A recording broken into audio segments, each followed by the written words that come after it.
Golf Central. Brought to you by Titleist. Well, welcome along to our stunning setting here at TPC Louisiana, overlooking the 9th and 18 holes. Cara Robinson alongside a pair of men who are liking this new look team format, Brandel Chambly and David Duval. And David, it's fair to say that the field was increased incredibly once this format was announced, and after the first day's play, it's looking like a success. Well, the hospitality here in New Orleans has always been second to none. The golf course is wonderful. The food is spectacular in this town. The people are incredible. Been lacking in field a little bit over the last number of years, but everybody has shown up this year, and it's going to, I think, continue to get stronger and stronger. And everybody I talked to 6, 10, 8, 10 players. Every player to a tee when they got done was thrilled with the format, Brandon. They had a blast being out there playing it. It's something to break up kind of the monotony of stroke play golf, similar to like how the match play is, and they're just thrilled. And one other thing they talked about was, they're asking me about it in Ryder Cups and President's Cups. They said this format is stressful. I can't imagine what it feels like in those events. Yeah, I mean, stressful is one word for it. Another, I think, is that it's fun. I mean, golf at the recreational level is fun. I'm not sure you'd call tournament golf fun until Sunday, and if you play well. But that's what this is. And along with that fun, that levity, there's always a sense that there's an expectation, rather, that you're going to get something better out of the players. That, you know, you're going to mix strengths and weaknesses, and you're going to somehow figure this out where the sum is better than the individual parts. It's like a good bowl of gumbo, and you do see that at the Ryder Cup or the President's Cup. And right now, at the top of that leaderboard, you might say there's no surprise in the fact that Spieth and Ryan Palmer are up there. On paper, they look almost impossible to beat, and they're channeling their inner Jimmy Demerit and Ben Hogan, two guys from Texas who won 6 of these team events eons ago. Well, let's get straight to it and show you some highlights from Jordan Spieth and Ryan Palmer's impressive opening 66 today. Jordan Spieth will start with his second shot here at the par 5 second. And I dare say that his second shot, if he were playing this event individually, wouldn't be quite so far out there. This is after a 330-yard blast from Ryan Palmer, and you got the best guy on the PGA Tour hitting the iron shot. He found the green, and then it was a seagoer from there, but they did get it down in 2. Yeah, we'll move ahead to the 7th hole. Spieth pitching his third at the par 5, David. Yeah, a bit of a touchy pitch across the slope, down into the valley, up against another swale, but as Jordan Spieth does so often, hits a beautiful pitch shot there up close, and they would go on to make another birdie. That gets them to 2 under on their day so far. We'll move ahead to Palmer's second here at 11, another par 5. Well, and this par 5 comes on an odd number, so Ryan, having teed off on even numbers, obviously they couldn't use his tee shot. They had to use his second shot. Well, there's good news and bad news here. The bad news is you can see he missed the green to the right. The good news is that he's got Jordan Spieth to hit the chip. And here it is. Well, this is pretty easy and straightforward, wouldn't you say? No, actually, I wouldn't say that. This was absolutely incredible. You probably typically see a player just throw it up into the air, fly it onto the green, maybe get it to 10 or 12 feet behind the hole, but they knock it up close. Yeah, that was to 6 feet, and this the birdie conversion. That's where you go, thank you, partner. No, thank you, partner. A little back and forth, patting each other on the back, and well-deserved. Either way, good teamwork. It got them to 3 under par. We'll move ahead to a par save at 12. Yeah, these are the little things that keep the rounds going. Jordan Spieth pours it right in. You see the excitement right here. A little love from his partner, Ryan Palmer there. Nice par. Fist pump as they get to 3 under. Matching outfits today as well, by the way. Now his third at 13. And we just saw it all, really, from Jordan Spieth today. We saw him hitting these beautiful little low bump and run shots into the bank, pitching them up on the green, dead weight falling down to the hole. And then there's that one, sort of the mini lob over the hill, giving Ryan Palmer about 6 feet for par. Yeah, and these are never fun in any situation, yet it's even more stressful when your partner's hit a beautiful pitch shot up there, but he makes it and knocks it down. Yeah, kept the round going, still 3 under. Now the tee shot at 14. Well, back at the 11th, I said there was good news and bad news, and the fact that Ryan Palmer had missed his second shot to the right of the par 5 green. The bad news, obviously, that he missed it. The good news that he had Jordan Spieth hit the chip. Well, same thing applies here. He might be a little down in the dumps right there, but low fives all the way around coming right after this one. Watch Justin Thomas. Look at him. He started paying attention. Oh, yeah. Look at him. Oh. He knew the second that hit and started biting into that green that it was going to be beautiful, and it was. Hey, this is a bet that paid off. It's an amazing way this pairing came about. We'll move ahead to the 15th hole and the tee shot at the par 4. Well, this is the stress of this format. Big high sweeper to the left from Jordan Spieth.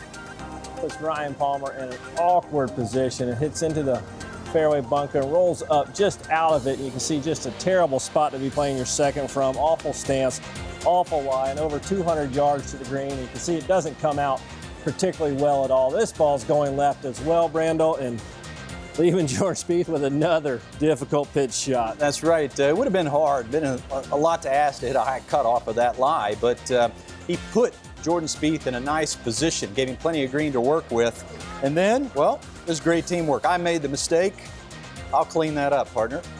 And that gets them to 4 under, remaining bogey-free on the day. 4 birdies so far. Now Spieth second at 16. Well, put a wedge in his hand, and you'd expect nothing outside of 6 or 8 feet from Jordan Spieth, and well, that's exactly what he does. Just an easy 4-footer down the hill that they would make going to 5 under par. Wow, that was an impressive approach. And now finally, this at the last from Ryan. I never get tired of watching the rhythm with which Ryan Palmer swings the club. He takes it back shut to the outside, loops it under, just missed the ridge there. Otherwise, it would have funneled into the hole, leaving his partner and a bit of a hard putt to read up and over the hill. You see a lot of different rain changes, but Spieth is up to the task. That was a pretty impressive closing birdie for the Texan duo. Dressed themselves in identical outfits today, and one of the only pairings to do that. So they share the first round lead with that 6 under par 66 alongside Carl Stanley and Ryan Ruffles. Ryan Ruffles, still just 18 years of age, has his birthday on Saturday this weekend. Well, let's hear what Jordan Spieth and Ryan Palmer had to say after an impressive opening round. But Ryan really got us started. I mean, he didn't miss a shot. I think he missed 2 all day. And he didn't miss a shot for the first 10 holes. I mean, I was playing out of spots that I can't hit it. I'm not capable of it. And it was really nice to get that to start. I mean, obviously, the second hole, he drives one 355 down the middle. I can hit a 6-iron onto the par 5 green. It leads to a nice, under par start for us. So Ryan really got us going, which is great because these first rounds have been a bit of a downfall for me this year thus far. And we were able to kind of ride that momentum into the back 9. We knew, we were trying to kind of play an even par round and play the par 5s as par 4s. Get ourselves up there around the greens, get them up and down, make 4 birdies on those holes, play the rest even. And we obviously a chip in is a steal, and we got another wedge birdie on a par 3. But it was great. The conditions are going to get tougher. 6 under an alternate shot probably isn't around on Saturday, so we're going to have to reset expectations. But tomorrow, the way Ryan's been playing recently and kind of the way I'm starting to find things, we'll go out very confident to stay on top. Now, I heard you guys have fun plans for tonight. Is that true, Ryan? Yeah, we're going to head over and help the team in the war room at the Saints facility get their first pick in there. So we're going to go hang out at the facility with Coach Payton and their crew and watch the draft with him. Jordan, you going offense or defense? I'm going Dallas Cowboys, but I'll be there. But it was fun. It was great at Coach to offer. Ryan's close with Coach Payton, and it'll be really cool just kind of sitting in the back and watching that process take shape. I've always wondered what it's like. Well, that is a Texan twosome that are enjoying their week here in Louisiana. I have to say, you speak about confidence, or you hear Jordan Spieth speak about confidence. Ryan Palmer has finished T11 and T6 in his last 2 starts, playing with a 9-time PGA Tour winner in Jordan Spieth. These guys are motivated. Yeah, you always risk getting egg on your face when you try to guess who's going to win a PGA Tour event, because there's obviously about 150, 60 guys at any time that could probably break through and win. But generally speaking, when you get to these team events, even though when you first look at it, you think the enormity of it would be hard to find any direction. But again, going back ages and looking at who would win the team events when they used to play them, generally speaking, well, no surprise, it was the best players that would win the team events. Typically, the best players get paired with the best players. You would know that, David. You played with Tiger Woods back when y'all were the best players, and y'all broke through and won. And on paper, Jordan Spieth and Ryan Palmer are the best team in the field as we take a look at Spieth. And with that club in particular, he's the best out here. Well, yeah, and it's hard. We spend a lot of time talking about it during Ryder Cups, President's Cups. What's the best way to match up players? And you can argue. I'll argue. You put games similar together, and you'll argue that you have opposite games, and then we'll just switch sides and argue it the other way. I don't know if there's a formula for it other than comfort.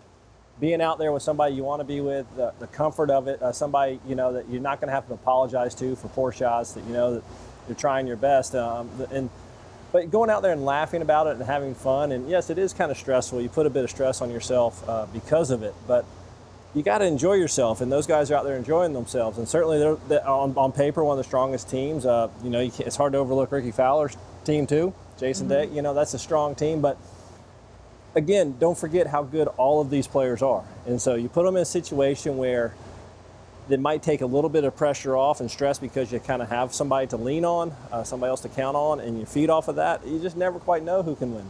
Well, Jordan Spieth was on the putting green at 5 o'clock yesterday evening after finishing a morning pro-am, grinding out his practicing this week. Randall, he's obviously back out there now following that opening round 66. Is there much to be said about the age difference between these two? A lot of people are choosing to play with close friends similar in age. There's 17 years difference between Ryan Palmer and Jordan Spieth. A little bit of respect, maybe. Yeah, well, I suppose. I mean, it's maybe a bit of a father figure, sort of, I'll take you through the ropes and so forth. But more than that, I think there's a Texas connection. And then, of course, there is the talent that each one of these players brings to the table. I mentioned that Jordan Spieth is the best on tour in approach shots. Well, 7th on the PGA Tour in approach shot is Ryan Palmer. Ryan Palmer can hit the ball distances that Jordan Spieth can't hit it. So when all of a sudden you get Jordan Spieth with even shorter clubs in the bag, and then when you consider the form that Ryan Palmer brings in here, so you start to match up Stinson Rose. Well, Stinson's missed his last 3 cuts, so he doesn't come in here in great form. And then you throw out Ricky Fowler and Jason Day, but Jason Day doesn't necessarily come in here with the best of form. So you're like, who's got the best form? Who's the best on paper? And it makes sense, at least in round number 1, that Jordan Spieth and Ryan Palmer are tied for the lead. Well, that's good. How often does golf make sense? We never Not very know, but often. now it does. No, Speaking about father figures, let's get on to a couple of the more veteran players in this field. A combined age of 100, would you believe? Steve Stricker and Jerry Kelly. We'll start with Kelly's second shot here at 8, David. Yeah, just a beautiful wedge shot here into the 8th hole. One of the holes on TPC Louisiana that you really need to take advantage of. Puts it right below the hole perfectly. Been waiting for 20 years for Steve Stricker to miss a putt. I'll keep waiting, right? Yeah. Look at that. Every Fist time pump they is go to it. 5 under through their first 8 holes. It was a good start. They had a bogey at 9. Now here's Stricker from the bunker at 12. No surprise, really. Stricker with a short game beauty again. Puts it perfectly below the hole. Easy putt for par. Yeah, staying at 4 under. We'll move ahead to Steve's second at 13. Well, we talked about it for a long time. It really is a simplification of no setting of the wrists, a wide turn on the way back, and he's just from 100 yards in and a marvel to look at. Another case in point. Well, those are the kind of birdie putts you like your partner to leave you in this and approach at 17. Yeah, nice little pitch shot here from Steve Stricker, giving Jerry a good, simple look at par, right? Easy tap in. Well, oh, that's got a sting. Lip out would mean a bogey, but Jerry Kelly and Steve Stricker would shoot an opening round 68, and you can see the amount of starts they have had in their PGA Tour careers, both over 450. Jerry Kelly obviously with the advantage, but Steve Stricker definitely the more successful. 12 PGA Tour wins to his career. They debuted, though, just 1 year apart, 1990 for Strick, 1991 for Jerry Kelly. They teamed together last week at the Bass Pro Shops Legends of Golf. They finished tied 8th. This pairing, by the way, have also previously won the Shark Shootout, so they certainly know how to play team golf, and they spoke to Heather Cox after the round. Jerry and Steve, 4 under today, and there's definitely a Wisconsin connection here, Jerry. You guys are good friends. How did that camaraderie help you in team play today? Well, we don't get down on ourselves because we want to do so well for our partner, and we've hit all the bad shots together that we can. So it's kind of like, let's just go play and have some fun, and that really does bleed into the golf. Steve, you're the captain of the upcoming President's Cup. You have a little notebook in your back pocket taking notes and sort of prepping for team play President's Cup while you're here? Not really. You know, I guess I can look at it later, but I'm more worried about him and I this week. We're trying to play well and hopefully get in contention. That's our goal come Sunday, you know, and I think we're capable of doing that. We're going to have to play our best, but, you know, I'll look at it all at the end and see who's done well, you know, pairings-wise and stuff like that. But right now I'm worried about Jerry and I. Alternate shot again on Saturday. Any changes that we'll see in strategy or the way that you guys want to execute the next time you get alternate shot? No, not at all. Nice. We played it exactly the way we wanted to play it. We didn't get the job done on my par 3s that I needed to take care of on those odds, but I know exactly what I have to do now, so we're set. guys, we'll see it for best ball tomorrow. Thank you. Back to you. Wanting to be in contention on Sunday, no doubting the game plan of those two. Just to update you on some notes from this opening day, the scoring average of the first round leader the previous 4 years at this event, of course, that was the stroke play format, 63.5. The leading score today was 66 in foursomes. The first round, though, in fact, this is the first round, I should say, that hasn't been impacted by inclement weather in this event since 2014. 3 years later, we were due a good one, and today certainly delivered. But the format will change tomorrow. Foursomes is done until Saturday at least. The better ball, otherwise known as 4-ball format, will kick off in tomorrow's second round and will be played in Sunday's final round as well. Well, we're just getting started on this Thursday evening. When we come back, we will show you how some of the other headline names played in New Orleans today. Bubba Watson, Ricky Fowler, Justin Rose, and more, all ahead on Golf Central. Golf Central is brought to you by the new Titleist Pro V1 and Pro V1X. Choose the best for your game. ShipSticks, the largest golf bag shipping company in the world, simplifying the way you travel.